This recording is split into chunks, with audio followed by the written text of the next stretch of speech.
Good evening, San Francisco!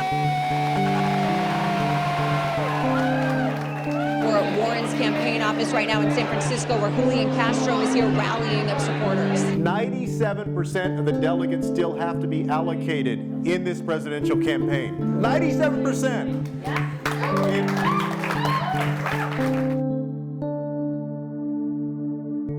When I talk to Californians, the #1 priority I hear is to defeat Donald Trump. First thing we've got to do is get rid of Donald Trump. We will make him a one-term president. I mean, I'd vote for Warren, I'd vote for Klobuchar, I'd vote for Biden, I'd vote for Bernie, but it's just who I think has the best chance. There's no data to show what makes a candidate electable. Electability is a myth. Electability, for some people, that's a code word that says, oh, you can't get a minority, oh, you can't get a woman, oh, you can't do this, oh, you can't do that.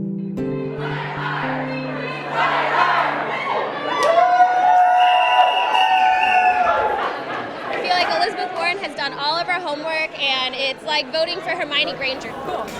Hey, good to see you. Yes. I'm with ABC 7 here in the Bay Area. Yes. Sure, 1, 2, 3, 4, we're working. All right, awesome.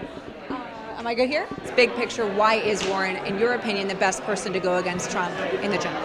She can appeal to the working class. She has a strong track record of fighting for everyday American families, and she's built a very broad-based coalition. She can go into diverse states like Florida and even in Arizona and win those states against Trump. All right, so Phil, you watch the debates, you hear the candidates, and one after the next continuously says, this is why I'm the one who can beat Trump. This is why I'm the one who can beat Trump. The messaging, in a way, is so consistent among all the candidates. It is. It's two parts. One, this is why I can beat Trump, and this is why that other person can't. But every single person and every voter has a different idea also of what electability is and who can beat Trump. Exactly, they do. One of the biggest issues here, and we might as well, get it right on the table, is the big question is, can a woman beat Donald Trump? Can a woman be elected president? Can a woman beat Donald Trump? Look at the men on this stage. Collectively, they have lost 10 elections. The only people on this stage who have won every single election that they've been in are the women, Amy and me. What do you make of the whole electability argument? Warren talks about it a lot, why she's electable, but I think that comes from the fact that there's a question of if a woman is electable.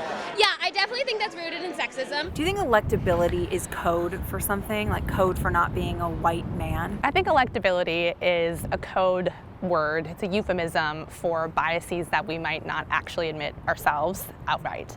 So, for example, can a woman win? Can a candidate win in particular states? Thank you. So much keep at it. We're counting on our volunteers to get this done.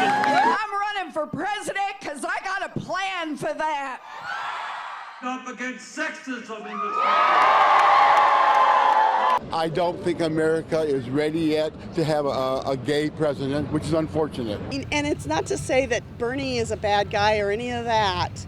I'm just saying I don't know if the country's ready for that far left of a candidate. Right. In the general election. In the general election. Okay. I've talked to a lot of voters who say, I'm not going to support Sanders because I don't think a socialist can beat Donald Trump. America's not ready for that. But at the same time, some other Democrats say, look at the enthusiasm. And enthusiasm is a sign of electability. Exactly. And both are true. Okay, I'm not sure America is ever going to be ready to elect a socialist. There's this narrative that some folks who support Bloomberg, even Bloomberg, it seemed like tried to push in the other debate that you are somehow anti-capitalist, that you're against capitalism. What we're going to do, what we are trying to do in this campaign is push ideas that exist all over the world, in Germany, in Canada, in Denmark, in Sweden, in Finland, all over the world. Healthcare is a guaranteed right for all people is not a radical idea. Making public colleges and universities tuition free so all of our kids, regardless of income, can get a higher education, not a radical idea. So when we talk about electability, let's talk about Buttigieg. We've all seen that video from Iowa of that woman who voted for you and then reconsidered when she learned of your marriage. Yes. Yeah. And then I don't want anybody like that in the White House. When there's people looking at electability and they see that, and that makes them reconsider whether or not you could win in a general election. What do you say to them? So you'll never get everybody, but here's my experience. I came out during a re-election in my community in Mike Pence's Indiana while he was governor, and I got 80% of the vote. The reality is, if you give Americans the chance, overwhelmingly, they're going to vote based on how their lives are going to be different. It's about their lives, not mine. What do you think Republicans are thinking when they look at the state of this race right now?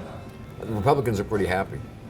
Who do you think Trump should be most worried about running against in the Democratic race right now? I don't think he's worried about any single one of them. He's going to win in a historic win. I think so, yeah.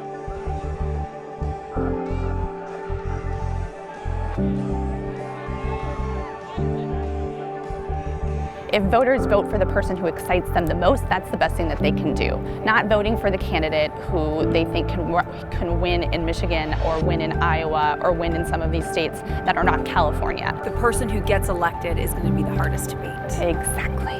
Right. That is exactly right. And if we spend too much time focusing on other people's biases and whether or not this question of electability, because we heard it from a pundit on national television, we're not doing our jobs as voters.